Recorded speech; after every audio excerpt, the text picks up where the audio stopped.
Hello বন্ধুরা, কেমন আছো তোমরা সবাই? আশা করি সবাই বেশ ভালো আছো।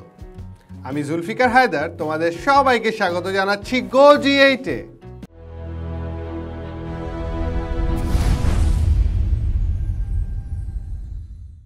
বন্ধুরা, আজকে আমরা একাদশ ও দ্বাদশ শ্রেণীর উচ্চতর গণিতের প্রথম পত্র থেকে সরলরেখা অধ্যায়ের কিছু গাণিতিক সমস্যা সমাধান করব।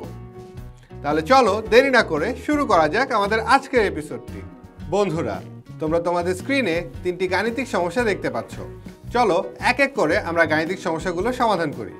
আমাদের প্রথম গাণিতিক সমস্যাটিতে বলা আছে, একটি চলমান বিন্দুর সঞ্চারপথের সমীকরণ নির্ণয় করো যা 2,-1 বিন্দু হতে সর্বদা 4 একক দূরে অবস্থান করে। তাহলে এই প্রথম গাণিতিক সমস্যাটিকে যদি আমরা সমাধান করতে চাই, আমাদেরকে এমন একটি বিন্দুর চলমান পথ বা সঞ্চারপথ নির্ণয় করতে হবে যেটি হচ্ছে 2,-1 থেকে 4 একক দূরে অবস্থিত। অর্থাৎ প্রথমে আমরা ধরে নেই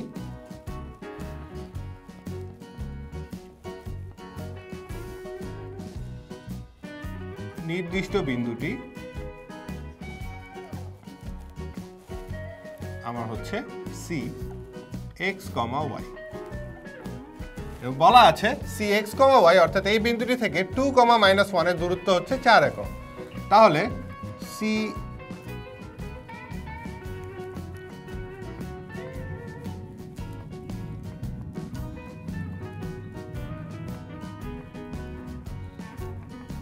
আমরা দূরত্ব বের করার সূত্র থেকে দুটি বিন্দুর মধ্যবর্তী দূরত্ব বের করব। তার সূত্র থেকে আমি CX, Y এবং 2,-1 এর দূরত্ব আমরা পাচ্ছি √x - 2 হোল স্কয়ার প্লাস হচ্ছে y + 1 হোল স্কয়ার। এবং প্রশ্নমতে বলা আছে আমার এই দূরত্বের মান হচ্ছে সর্বদা 4 একক। তার মানে আমি বলতে পারি প্রশ্নমতে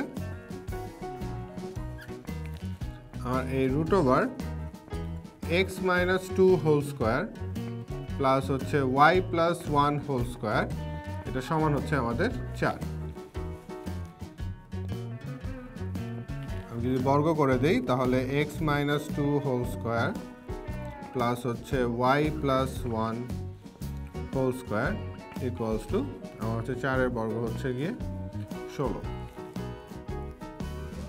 বা এটাকে যদি আমি হচ্ছে গিয়ে বর্গের সূত্রে ফেলে দিই তাহলে x² - 4x + 4 প্লাস হচ্ছে গিয়ে y² + 2y প্লাস হচ্ছে 1 সমান হচ্ছে আমাদের 16।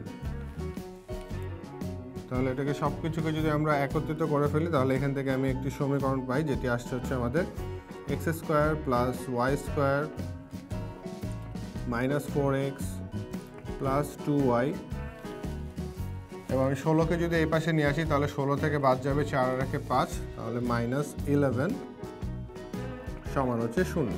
তার মানে আমাদের ওই নির্দিষ্ট বিন্দুটি এই CX, Y যেটি হচ্ছে সর্বদা 2,-1 থেকে 4 একক দূরে অবস্থিত, তার সঞ্চারপথটির সমীকরণ হচ্ছে এটি।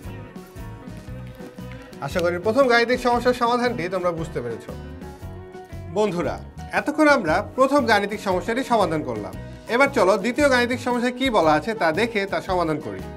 দ্বিতীয় গাণিতিক সমস্যাটিতে আমাদের বলা আছে ABC তিনটি বিন্দুর স্থির বিন্দু স্থানাঙ্ক যথাক্রমে a, 0, -a, 0 এবং c, 0। PXY এমন একটি চলমান বিন্দু যেন PA² + PB² সমান হচ্ছে 2PC² হয়। আমাদেরকে P বিন্দুর সঞ্চারপথের সমীকরণ নির্ণয় করতে বলা হয়েছে। তার মানে আমাদের এই তিনটি বিন্দু থেকে প্রথমে এই P বিন্দুর দূরত্ব বের করতে হবে। তারপর এই সমীকরণে আমি প্রত্যেকটি দূরত্বের বর্গের মান বসিয়ে দিলেই আমরা যে সঞ্চারপথের সমীকরণটি পাবো সেটি হবে আমাদের এই P বিন্দুর সঞ্চারপথের সমীকরণ। তাহলে প্রথমে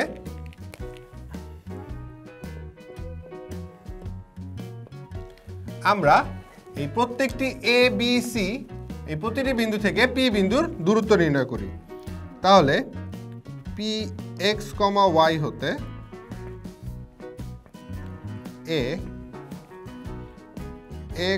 0 এর দূরত্বের বর্গ, দূরত্বের বর্গ বের করছি একবারে, তাহলে সেটা হবে হচ্ছে গিয়ে PA হোল স্কয়ার এটা সমান আমরা পাই হচ্ছে গিয়ে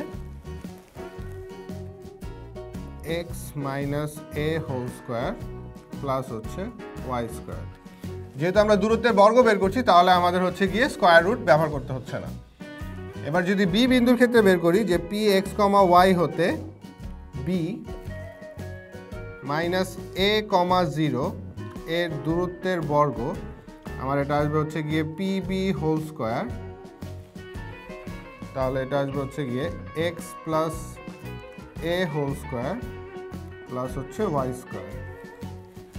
এবং পি এক্স ওয়াই হতে সি আমার হচ্ছে সি কমা 0 এর দূরত্বের বর্গ হচ্ছে আমাদের পি সি স্কোয়ার হচ্ছে x minus c whole square plus হচ্ছে ওয়াই স্কোয়ার। এবারে আমাদের প্রশ্ন মতে দেওয়া আছে যে আমাদের এই দূরত্বের বর্গগুলোর অনেকটা এই সমীকরণটি মেনে চলছে। তার মানে আমাদের প্রশ্ন মতে আমরা বলতে পারি আমাদের পি এ স্কোয়ার প্লাস হচ্ছে পি বি স্কোয়ার এই দুটির যোগফল হচ্ছে আমাদের 2pc স্কোয়ার। তাহলে আমি যদি এই মান তিনটি বসিয়ে দিই এখানে, আমরা এখান থেকে পাচ্ছি x minus a whole square plus y square plus হচ্ছে x plus a whole square plus হচ্ছে ওয়াই স্কোয়ার সমান 2 into x minus c whole square plus হচ্ছে ওয়াই স্কোয়ার। তাহলে এখান থেকে আমরা পাই হচ্ছে গিয়ে যদি আমি বর্গের সূত্র ভেঙে ফেলি তাহলে x square minus twice a x plus হচ্ছে গিয়ে এ স্কোয়ার প্লাস ওয়াই স্কোয়ার দুইটা y square plus x square plus হচ্ছে 2ax প্লাস হচ্ছে এ স্কোয়ার। এখানে যদি আসি এখানে আমার থাকছে হচ্ছে 2 into x minus c whole square plus হচ্ছে টোয়াইস ওয়াই স্কোয়ার। আমাদের এখানে টোয়াইস এ এক্স কাটাকাটি চলে যায়, সমান চিহ্নর বাম পাশে 2y স্কোয়ার আছে এবং ডান পাশে 2y স্কোয়ার, এটাও বাদ চলে যায়। তাহলে আমরা এখান থেকে পাই টোয়াইস এক্স স্কোয়ার এবং এখান থেকে আসে হচ্ছে গিয়ে টোয়াইস এ স্কোয়ার সমান হচ্ছে এখানে থাকে হচ্ছে গিয়ে 2 ইন্টু এক্স স্কোয়ার মাইনাস হচ্ছে 2cx প্লাস হচ্ছে সি স্কোয়ার। তাহলে টোয়াইস এক্স স্কোয়ার প্লাস হচ্ছে গিয়ে এ square 2 into X square minus হচ্ছে 2cx প্লাস হচ্ছে সি স্কোয়ার। আর এই 2 কাটাকাটি চলে যাচ্ছে, থাকছে হচ্ছে এক্স স্কোয়ার প্লাস হচ্ছে এ স্কোয়ার সমান হচ্ছে x square minus 2cx plus হচ্ছে সি স্কোয়ার। এই এক্স স্কোয়ার বাদ, তাহলে আমি সব কিছুকে যদি এক পাশে নিয়ে আসি তাহলে আমার এখানে থাকছে হচ্ছে এ স্কোয়ার প্লাস হচ্ছে 2cx প্লাস মাইনাস হচ্ছে গিয়ে সি স্কোয়ার সমান সমান হচ্ছে 0।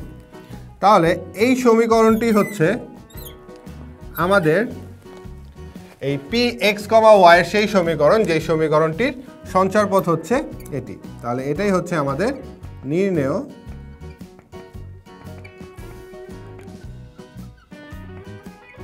সঞ্চার পথের সমীকরণ, অর্থাৎ পি এক্স কমা ওয়াই বিন্দুটি এই সমীকরণটি সর্বদা মেনে চলে। আশা করি দ্বিতীয় অঙ্কের সমাধানটিও তোমরা বুঝতে পেরেছ। বন্ধুরা, এবার চলো আমরা তৃতীয় গাণিতিক সমস্যাটি সমাধান করার চেষ্টা করি। আমাদের তৃতীয় গাণিতিক সমস্যায় বলা আছে ও এ বি সি এই চারটি বিন্দু স্থানাঙ্ক যথাক্রমে 0,0, 3,5, 2,6 এবং হচ্ছে এক্স কমা ওয়াই। বি ও সি বিন্দুটি এরমভাবে অবস্থিত যেন হচ্ছে ও এর রেখার তারা একই পাশে অবস্থান করে। যদি সি এক্স কমা ওয়াই এমন একটি বিন্দুর সেট হয় যার প্রতিটি সদস্যর জন্য আমার হচ্ছে ও এ সি ত্রিভুজের ক্ষেত্রফলের মান ও এ বি ত্রিভুজের ক্ষেত্রফলের মানের দ্বিগুণ হয়, তবে দেখাও যে ওই সেটের সঞ্চার পথের সমীকরণ হচ্ছে 5x - 3y প্লাস হচ্ছে 60। তার মানে প্রথমে আমাদেরকে এই সমীকরণটি বা এই গাণিতিক সমস্যাটি সমাধান করার জন্য আমাদের এই ওএসি ত্রিভুজের ক্ষেত্রফলটি নির্ণয় করতে হবে এবং ওএবি ত্রিভুজটির ক্ষেত্রফল নির্ণয় করতে হবে। তাহলে প্রথমে আমরা O0,0 এ 3,5 এবং বি 2,6 দ্বারা গঠিত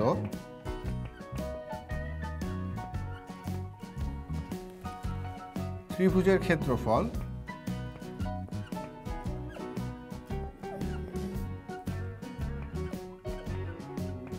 আমরা ক্ষেত্রফল নির্ণয় সূত্র থেকে পাই। এটা আসবে হচ্ছে হাফ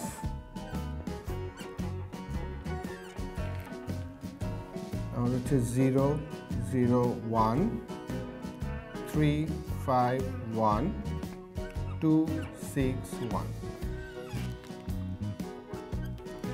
এটা হবে OAB এর ক্ষেত্রফল। তাহলে আমরা যদি প্রথম সারির সাপেক্ষে বিস্তার করি তাহলে দেখা যাচ্ছে যে আমাদের এই শূন্য নিয়ে করলে সব কিছু শূন্য হয়ে যাচ্ছে। তার মানে এটা হচ্ছে প্রথম ক্ষেত্রে শূন্য, পরবর্তী ক্ষেত্রে আমরা পাচ্ছি শূন্য। শুধু আমরা এই 1 নিয়ে করলে যে নির্ণয়কটি পাবো তার মানে অর্থাৎ হচ্ছে 3 × 6 18 মাইনাস হচ্ছে 5 × 10 5 × 2 মানে হচ্ছে 10 এই মানটি, এবং এটার সাথে আমাদের হচ্ছে হাফ গুণ। তাহলে এখান থেকে আমরা পাচ্ছি হচ্ছে 18 থেকে 10 চলে গেলে থাকে 8, 8কে যদি 2 দ্বারা ভাগ করি তাহলে হচ্ছে 4। তাহলে আমাদের OAB ত্রিভুজের ক্ষেত্রফল আসছে হচ্ছে গিয়ে 4 বর্গ একক। এবারে আমাদের হচ্ছে OAC ত্রিভুজের ক্ষেত্রফল নির্ণয় করতে হবে, অর্থাৎ O0,0 এ 3,5 এবং C x, y দ্বারা গঠিত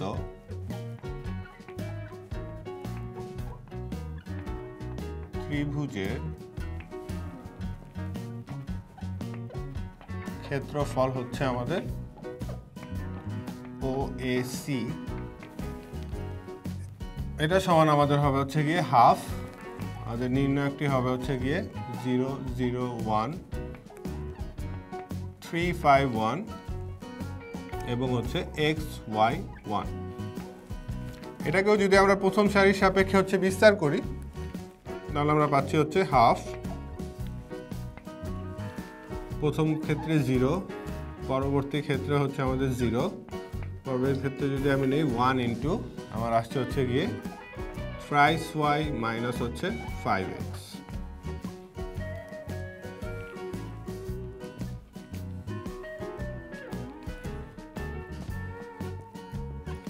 তাহলে হাফ আমার এখানে থাকে হচ্ছে গিয়ে থ্রাইস y মাইনাস হচ্ছে আমাদের 5x।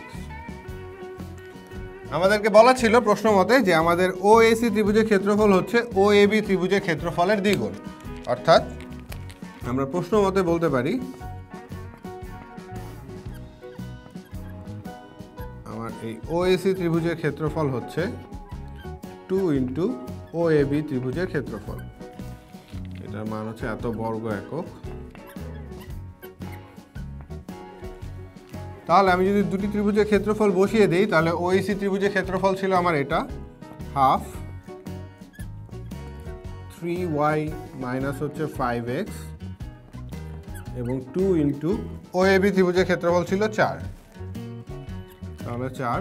তাহলে এখান থেকে আমরা পাই হচ্ছে গিয়ে থ্রাইস y মাইনাস হচ্ছে 5x সমান সমান হচ্ছে গিয়ে 4 দুগুণে 8, 8 দুগুণে হচ্ছে 16। তাহলে এখান থেকে পাই thrice y minus 5x minus 16 equals to হচ্ছে 0। আমরা যদি একটা মাইনাস দিয়ে গুণ করে দিই উভয় পক্ষকে তাহলে আমরা এখান থেকে পাচ্ছি হচ্ছে গিয়ে 5x minus thrice y plus 16 সমান হচ্ছে 0। অর্থাৎ আমাদের বলা হয়েছিল যে এই C বিন্দুটির যে একটি সেট, এই সেটের প্রত্যেকটি সদস্যের যে সঞ্চারপথের সমীকরণ সেটি হবে 5x মাইনাস 3y প্লাস 16, যেটা আমরা এখানে বের করতে সক্ষম হলাম।